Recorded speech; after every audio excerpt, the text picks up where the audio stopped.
పార్లమెంటుకి ఎన్నికైనటువంటి వ్యక్తి, రాజకీయ కుటుంబం నేపథ్యం ఉన్నటువంటి వ్యక్తి పెద్దిరెడ్డి రామచంద్రారెడ్డి గారు చంద్రబాబు నాయుడు గారితో సమకాలికుడు. అది కూడా ఒక కక్షే. ఎందుకంటే చంద్రబాబు నాయుడు గారికి ఆయనకి కాలేజీ లెవెల్ నుంచి పడదట. ఆ కక్ష కాంగ్రెస్ పార్టీలో ఉన్నాడు పెద్దిరెడ్డి గారు, వైఎస్ఆర్ కాంగ్రెస్ పార్టీలో ఉన్నాడు, ఒకే జిల్లాకు చెందినటువంటి వ్యక్తి. ఆ కుటుంబం మీద కక్ష పెట్టారు. సందులో సడేమి ఇతను కూడా లోపలేసేద్దాం. జగన్మోహన్ రెడ్డి గారికి సన్నిహితంగా ఉంటున్నాడు.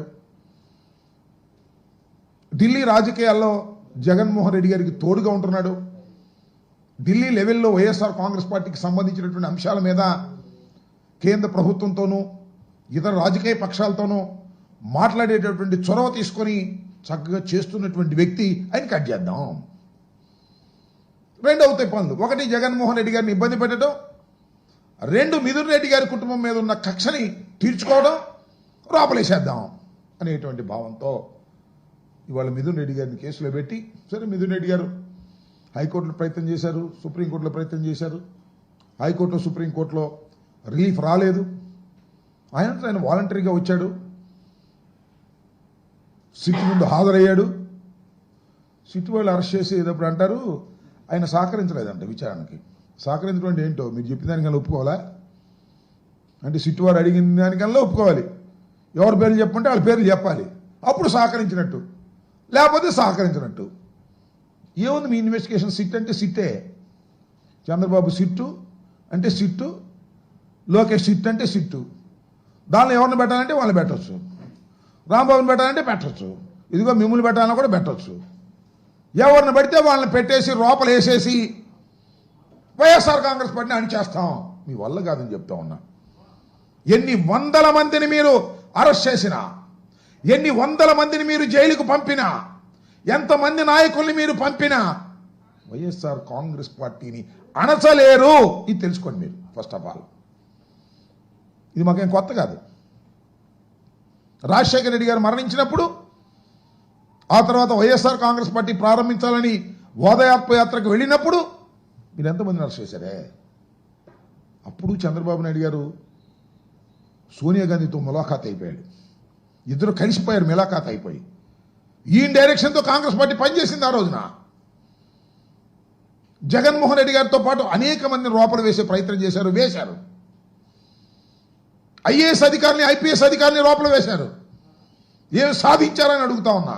ఇవాళ కూడా ఐపీఎస్ అధికారులని లోపలేస్తున్నారు, ఐఏఎస్ అధికారులను కూడా లోపలేస్తున్నారు. ఏమి సాధించారు చంద్రబాబు నాయుడు గారు? మీరు ఇవాళ జగన్మోహన్ రెడ్డి గారి మీద కక్ష.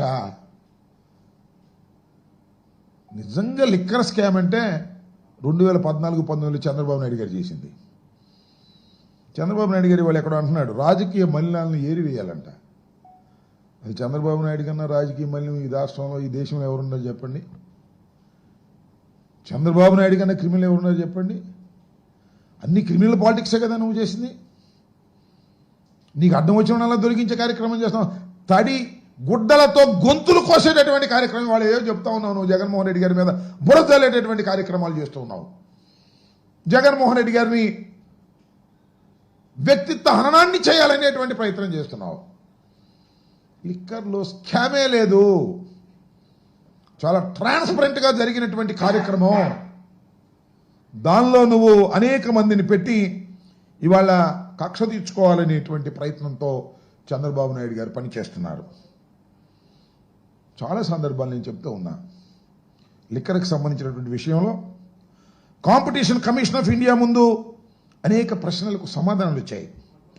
ఇచ్చిన తీర్పులో అనేకమైనటువంటి అప్రిషియేషన్స్ వచ్చాయి. వైఎస్ఆర్ కాంగ్రెస్ పార్టీ హయాంలో తీసుకున్నటువంటి నిర్ణయాల వల్ల. సరే మీరేదో పిచ్చి ప్రచారాలు చేశారు, బ్రాండ్లని అదేని ఇదేని.